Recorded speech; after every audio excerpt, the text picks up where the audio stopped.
time to pour and be filled. Let's get into it. Hey, what's up, y'all? It's Rashida. Welcome back to the Pour Podcast.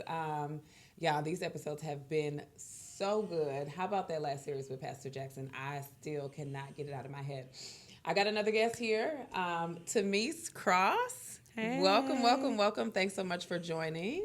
Thank How are you you. doing today? I'm very glad to be here. I'm doing very well. Good. I'm glad to have you. Y'all, in a little bit, I'll tell you about how I met Tamise, because I've only known her for a short time. But we've become pretty close since meeting each other. So first, tell the people, what do you do? Where do you serve in ministry? All right. Hey, everybody. My name is Tamise Cross, again, as she said, and I serve as the worship director at North City Church, which was formerly known as Soma Northwest. And I'm also the co-founder and executive director of a growing co-working space on the far east side of Indianapolis called P30. Shout out to P30. Yeah. So you do a lot. I do a lot. How do you balance it? Because you're also a mom. I'm a mom. My son just graduated from high school and going to college in 3 weeks. Ooh, the countdown is on. Because Mm-hmm. I'm going through that same season. Oh, my and I don't think I'm goodness. ready. Yeah, and you know what? I'm not going to rush myself either. I'm going to just let time take its course, you know? Yeah. And yeah, I'm also a wife. So I've been married for going on 19 years. So that's a beautiful piece of work, you know? And Piece of work. no, really, but the beautiful part, heavy on the beautiful part. So Good. yeah, it is a lot of work. I like it. Yeah, and I think that's really the bulk of a lot of what I do.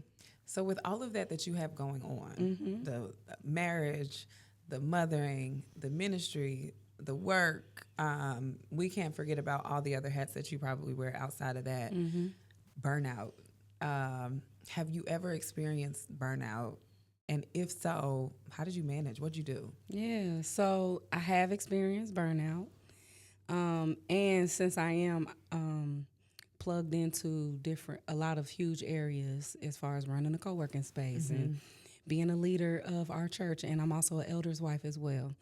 So, yeah, I do experience burnout burnout more or less dealing with people. Okay. I get burnt out from that more than anything. I'm at a place in my life that I get to do things that I enjoy doing.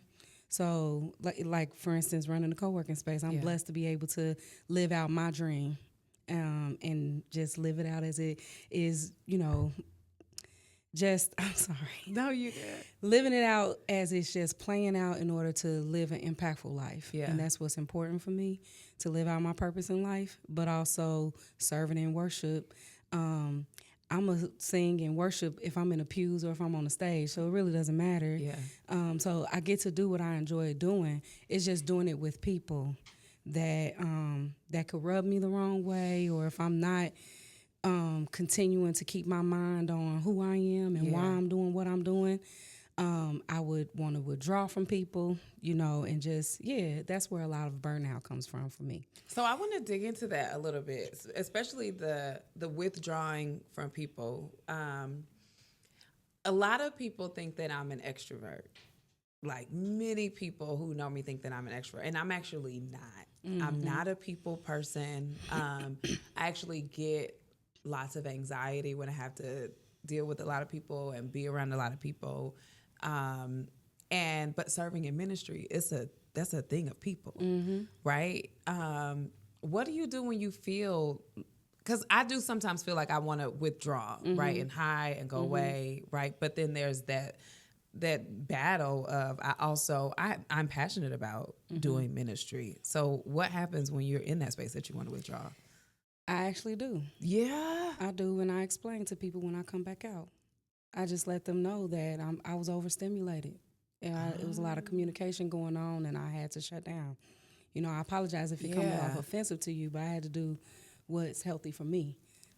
Just to give you a background of my life, mental illness runs prevalent in my family, specifically my mother's side of the family, and in the women in my mother's side of the family. Okay. So what's crazy is I have a cousin that I talked to and caught up with, and she was like, girl, you know, all the women in our family is crazy. And I don't want to declare that for myself. Jesus. So I said to her, Yeah, I know that's the assumption of everyone else, but I'm not practicing that. Yeah. I'm practicing a healthy mindset and a healthy lifestyle. And a lot of that has to do with all the pulling and all the just not knowing how to regulate my emotions, different things like that that could later on affect my mental health if I don't take care of it. Yeah. So as far as the burnout is concerned and what do, I spent a lot of years practicing studying the scriptures and reminding myself of my identity in Christ. Love it. And reminding myself of who Christ is. And so I've practiced self-awareness for some years now in order to redirect myself back to Christ, or even open up myself to someone else who will eventually redirect me back to Christ. Yeah. So I've learned how to keep myself open. And that's what's helped me to discover being replenished and being restored so that I could just get back out into the game. Yeah. So it's almost like, and it is a game, because, in Philippians 3, it talks a lot about how, it's like contending, not the contending for your faith, but just the fighting and just the athletic description that Paul gives, like later on in that chapter. And I look at that for myself because I was also an athlete. And so, you get tired of playing. You got to sit down and take a time out. You got to take the time out. And I think it's hard for us, especially when Pour is a platform for worship leaders. And I know that it extends out to other ministry leaders as well, because we all deal with burnout.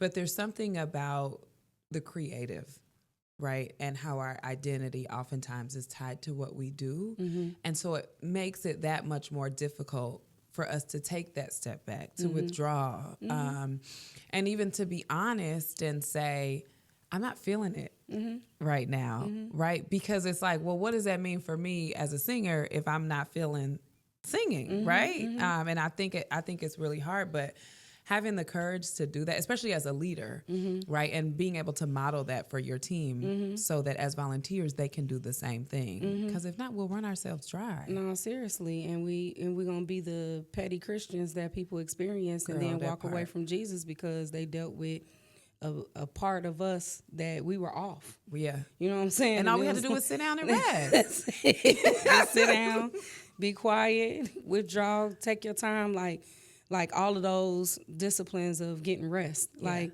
lacking rest is where the burnout comes from. Yeah. And so I'm grateful that I'm learning how to take my rest, even if that comes with being overstimulated with people. Because like you, you said that people think that you're extrovert, but I actually am an extrovert. Yeah.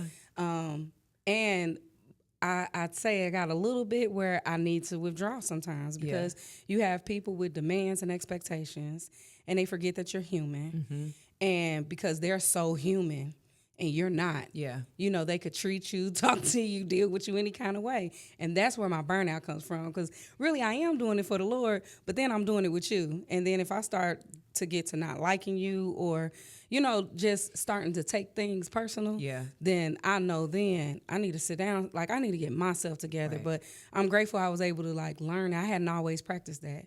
I haven't. So what are your triggers? Like, how do you know, okay, Tamise, it's time for you to sit down? Because one of the things, and we talked about this a little bit in the last episode, some people don't know they're tired. They don't know that they're running on E. What tells you, okay, I need to take a step back and rest? How do you know? I learned from a therapist. Okay. So I had to go to therapy when I was as a believer battling with anger. Yeah. And couldn't let it go. And it was going on for years and years. And then, of course, I was getting feedback that, people weren't liking me. That's so funny to me. Literally not liking me because my personality sucked. Yeah. And that was just because I was withholding anger that had nothing to do with anybody else. It was just I didn't know how to unpack it. Yeah. So the therapist began to teach me, the tools that I needed to use in order to assess myself. And when I got those tools, that's how now, when I feel flared up and I feel like being snappy, that's your way to pull away, just like how they tell you to withdraw. Yeah. Take your 10 seconds, like breathe. But it works. It does work. That deep breath will change everything in the moment. It will. And then practicing just studying the word and how Ephesians 6 is reminding you that you're not wrestling with flesh and blood, but it's spirits and principalities. So then I know my spirit is depleted because I can't even be amongst you. Yeah. I can't even be with you. I can't be kind to you. I can't exercise the fruit of the spirit that I should be exercising. When you're not exercising the fruit, that is good indication. Literally. That you're tired. You need to sit down somewhere. Yeah. And you need to get that feelings chart out, and you need to identify what's wrong. Where is your fruit? No, seriously.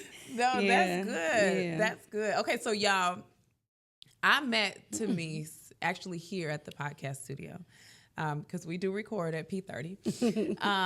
And I was recording an episode, and after I came out, one of our producers was like, I got somebody who wants to meet. So she was sitting outside the door listening, y'all, eavesdropping on the episode. Yep.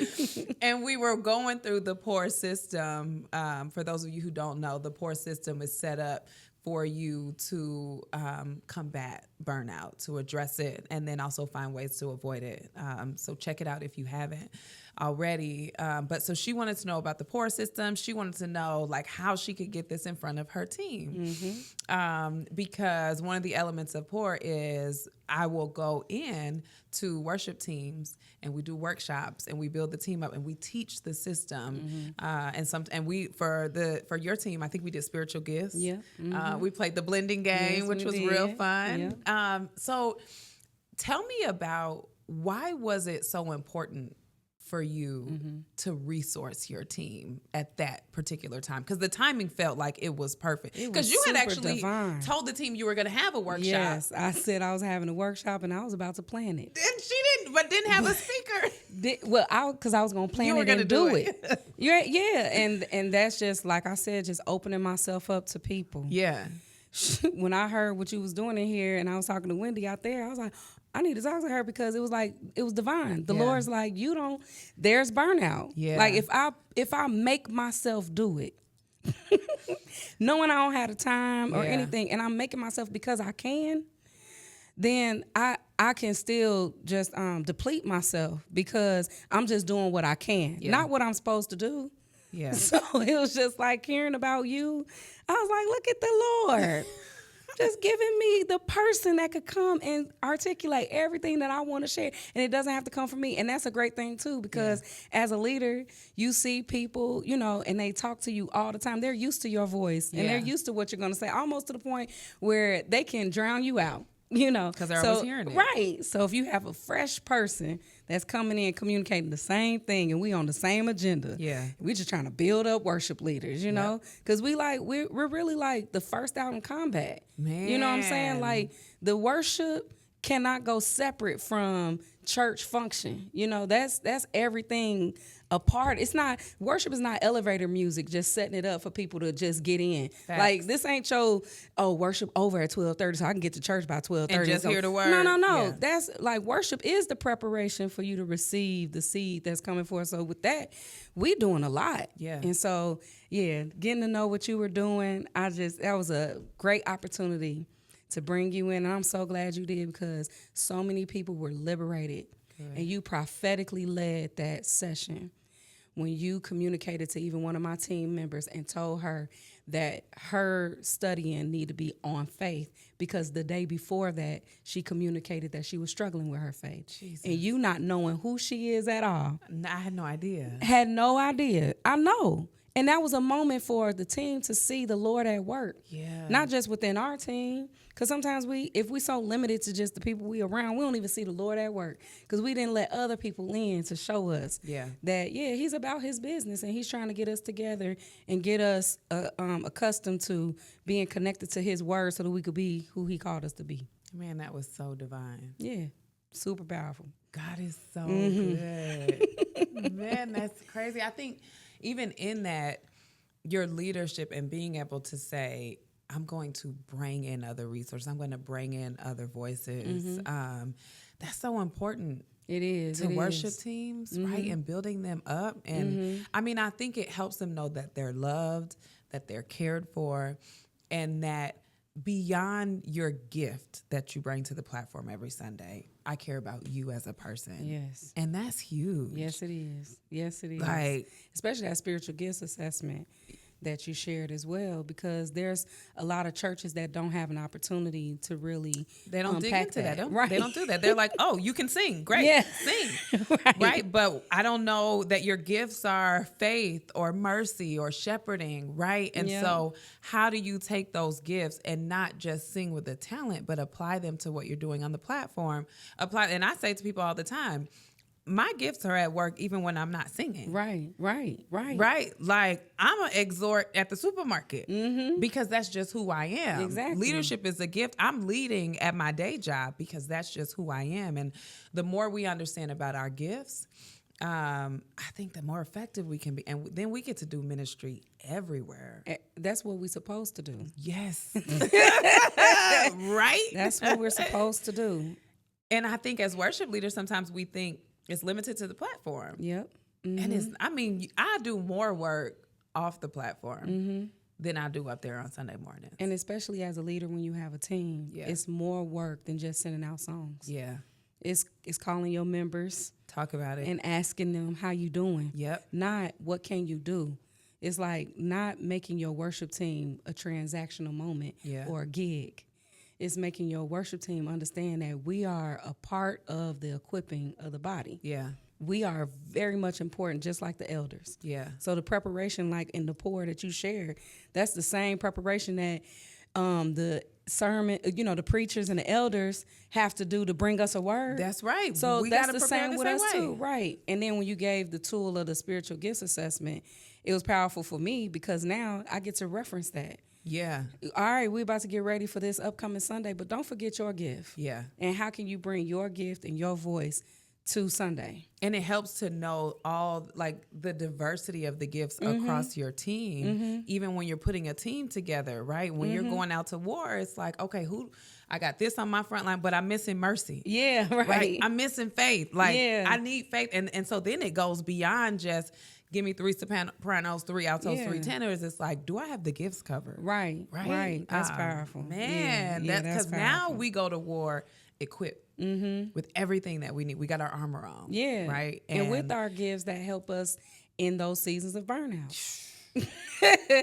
Because it's not just because you burnt out and when you experience it, because I feel like because we're always at work, we're always going to experience the moments where we have to go take rest. Yeah. And when we don't take rest, that's where burnout will exist and continue if you don't just stop and rest. Yeah. And when you get to rest and you have your spiritual gifts and everything and you talking to the Father, you get to talk to him about replenishing you on that. And he will do it. And he promises he will. He will do it. Yeah. He said it in his word.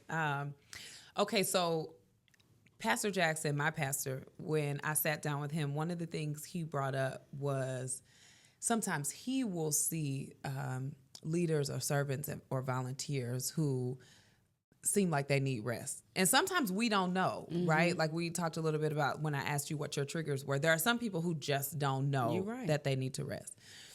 And so he will encourage them to sit down. And for folks like me who grew up apostolic, getting sat down is a bad thing. Yeah. Right?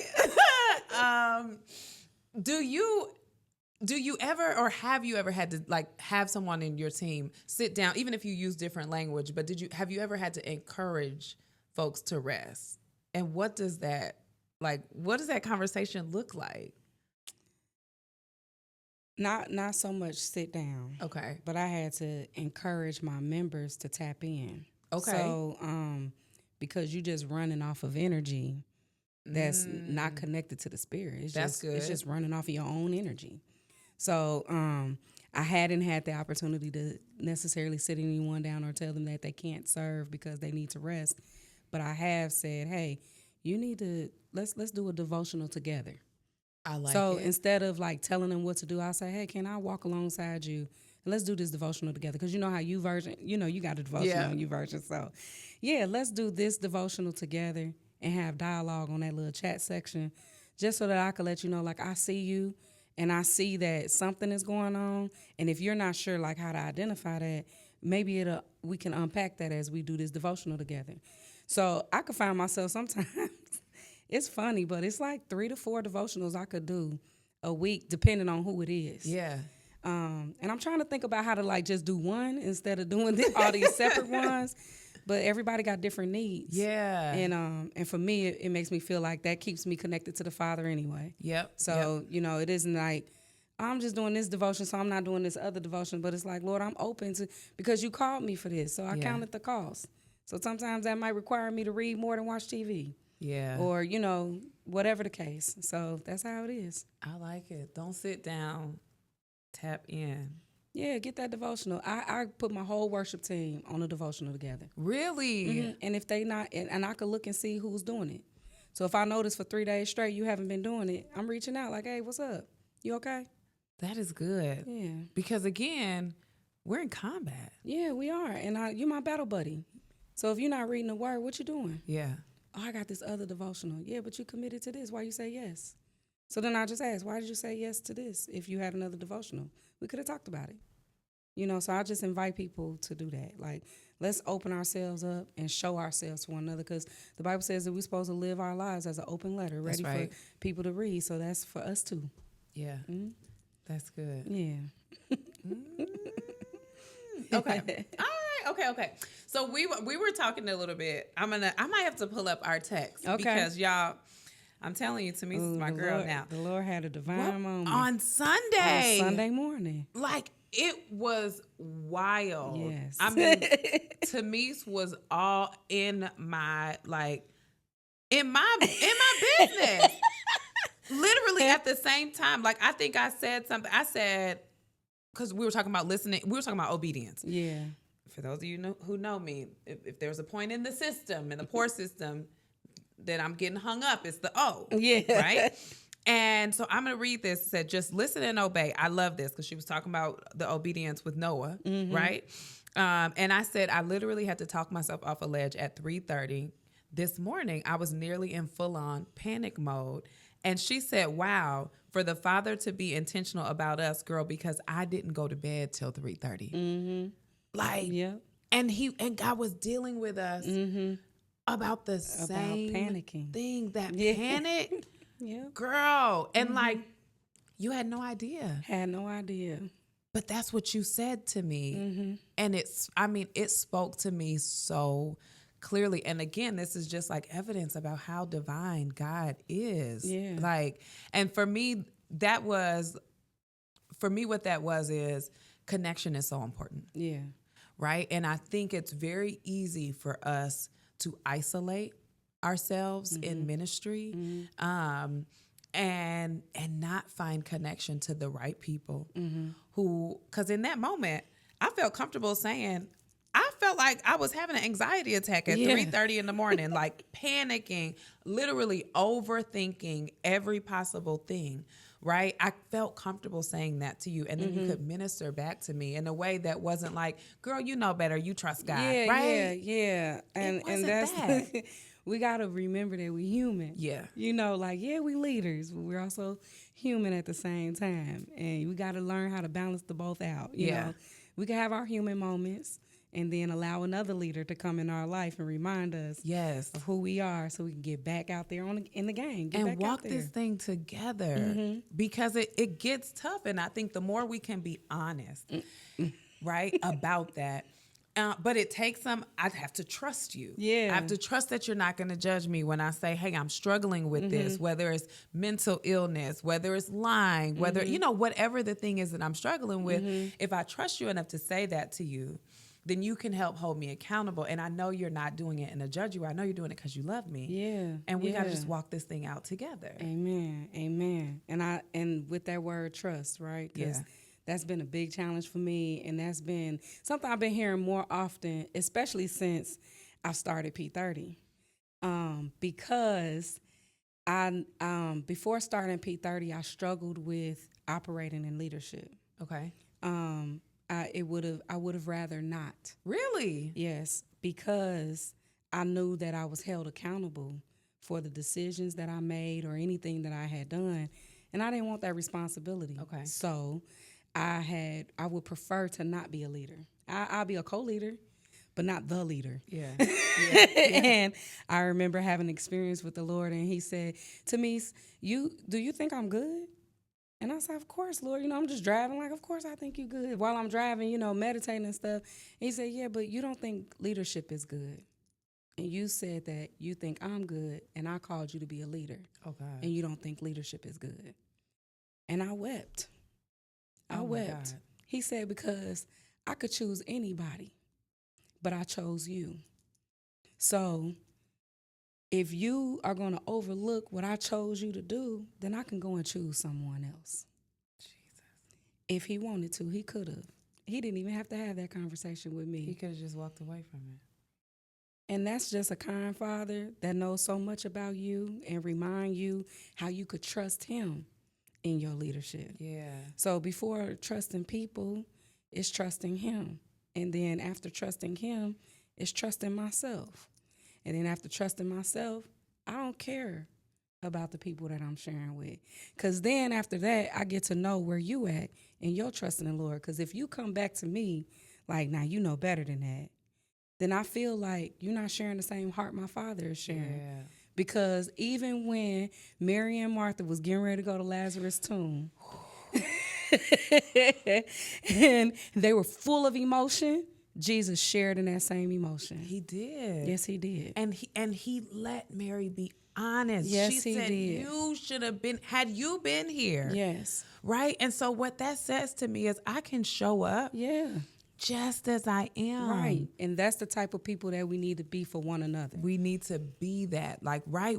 That's who we need to be. That's the type of Christian we need to be.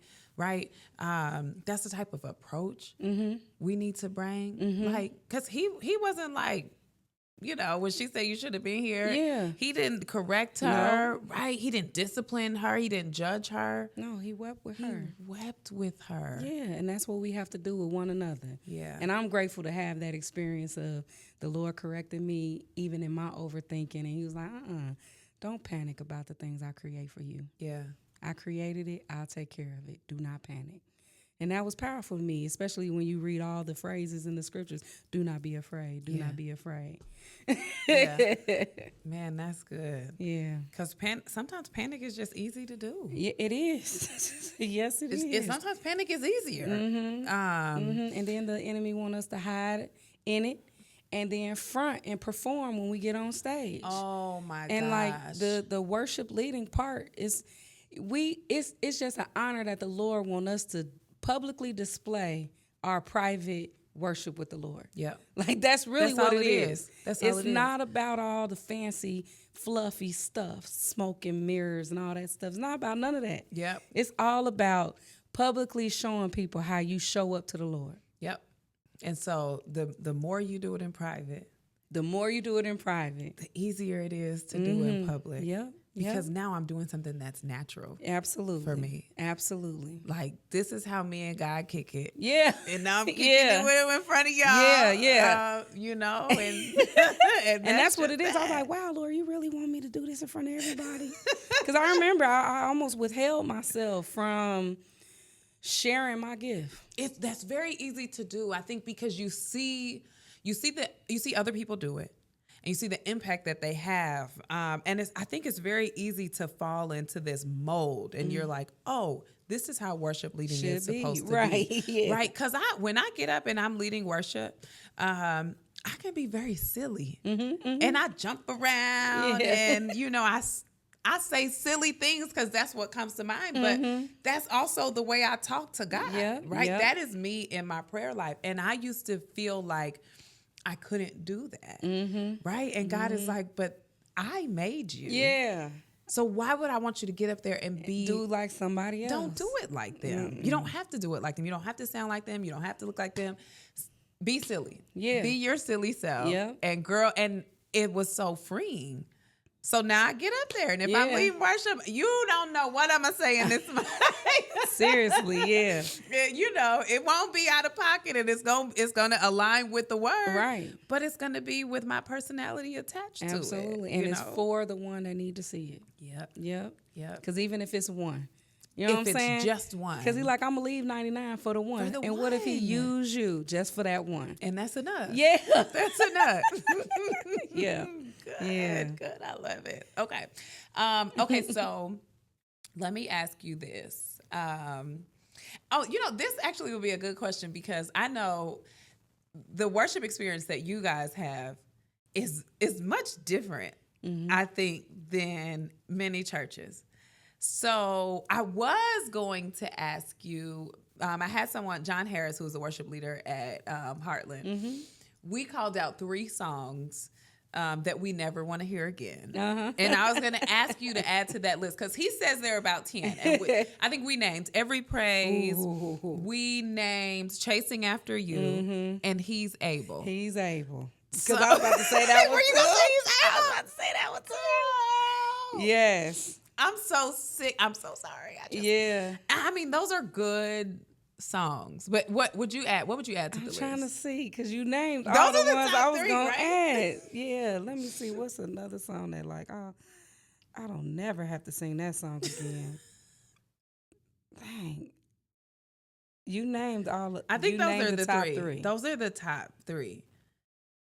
Yeah, because our worship team doesn't even practice singing the same songs, So tell me about your worship experience because I think when you first told me that you guys sing in different languages, I was like, and it took me a minute because I was like, how does that work in a worship experience? Because remember, what I was saying earlier, how God is looking for the one. Yeah. So if I find out that one member in my church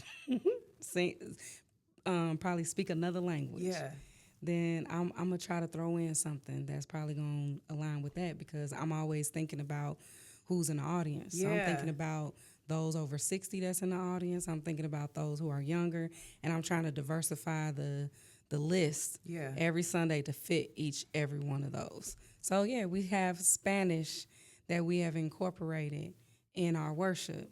And so what's beautiful is that Israel Houghton had a Spanish worship session at his house, and that's what attracted me to that. Got you. And I have a Dominican on my team, and I have another. It's a variety of Latinos on my team, and so we just incorporated that because that's I get to see them be so free while they worship, Man, and so that's where I'm like, video of it, I was like, this is insane. Yeah, I think it was like if you guys rehearsing.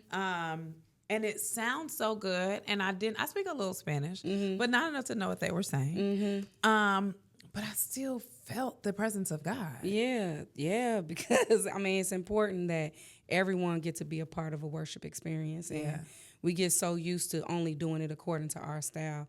Us as leaders, we have to be careful of doing what we want and singing what we want to sing. We have to be very mindful and thoughtful about everybody and open ourselves up. So, in doing that, it's been very beautiful to see because at first there was pushback. Oh, really? Oh, yeah. This is not a Spanish-speaking congregation. Or even like what you said, I don't know Spanish. I don't know what I'm singing. Yeah. So I'm saying, okay, cool. Well, let's have the Spanish lyrics and italicize the English words underneath it. Now you know. Okay. Like, let's not complicate it, but let's create opportunities and possibilities for people to feel this unity that we're communicating. So how do they like it now? Oh, they love it. They love it. Oh, they love it. They love it. And I'm appreciative of it as well. And grateful that the Latinos that's on the team, they'll tell you how to properly pronounce some of those words and things like that. And we get comfortable with it. It's like, let's not get comfortable in singing our favorites. Yeah. Let's not get comfortable with upholding our preferences. Man, because I say all the time, Sunday morning is not our cup. No. To sip from. And so to your point, if there is just one person no, seriously, in that audience who maybe doesn't speak English or speak Spanish, and so to hear a song in their native tongue. Exactly. I remember doing it the first time, and it was 5 people in the audience, and they were like, and you could just see how they just started singing it, and they were the only ones. Everybody else was standing there, but I'm up there. I could see it was only 5. Yeah. And then we did it again, and then my pastor said that he had to turn around and look like, are we really like impacting people? And when he turned around, he said he saw about 7 people. So then gradually, it was just more people were just getting comfortable with that. Yeah. I love it. Man, you are a visionary. Man, praise God. Praise God. Yeah. Cool. Okay. So any last minute thoughts that you want to share with worship leaders, and just to keep them encouraged about dealing with burnout, be it for themselves or with their teams? Like, if there was something you could leave them with, what would it be? Yeah. If I could leave you with final thoughts about leading worship, dealing with burnout, and even similar to me, dealing with people, just remember to keep the main thing. Yeah. And that is glorifying the Father and ensuring that everything that you do, you're doing it unto Him. And I get emotional as I say it, because you have to die to yourself. It's not about you. Jesus. It's about Him. And He desires to get the glory out of your life every moment that you wake up. So I encourage you to wake up with the anticipation to say, Lord, fill my cup today. So that as you go throughout the day and it empties, you can continue to go to the Lord and say, Lord, replenish me. Yeah. Or even under the various attacks that I'm familiar that a lot of people are going through spiritual warfare right now. Mm-hmm. And so even within those attacks, continuing to be mindful of what is happening, that it's not happening to you, it's happening to the kingdom. And that it's not about you, it's about the Father. And that He promised and He declared victory. So it is better to suffer for doing good than to suffer for doing evil. My God. And that's in 2 Peter. So it's just, we got to stay connected to the Word, so that we can stay mindful of who we are, being honest about who we are, and allowing the Father to minister to us so that we can get back out there in the game. I love it. Tamise, thank you so much for joining me. Like, we're connected. We're locked in. I love your team. That's one of my favorite teams that I have worked with. Y'all, thanks for tuning in and joining us. If you want to learn more about POUR, please head to pourandbefilled.com. There's plenty of free resources on there, a self-reflection assessment so you can see where you are in burnout. And if you're a worship leader and you want to bring some resources in for your team, Tamise will tell you it is an amazing experience. I would love to come and hang out with you and your team. And for now, that's it. Love y'all.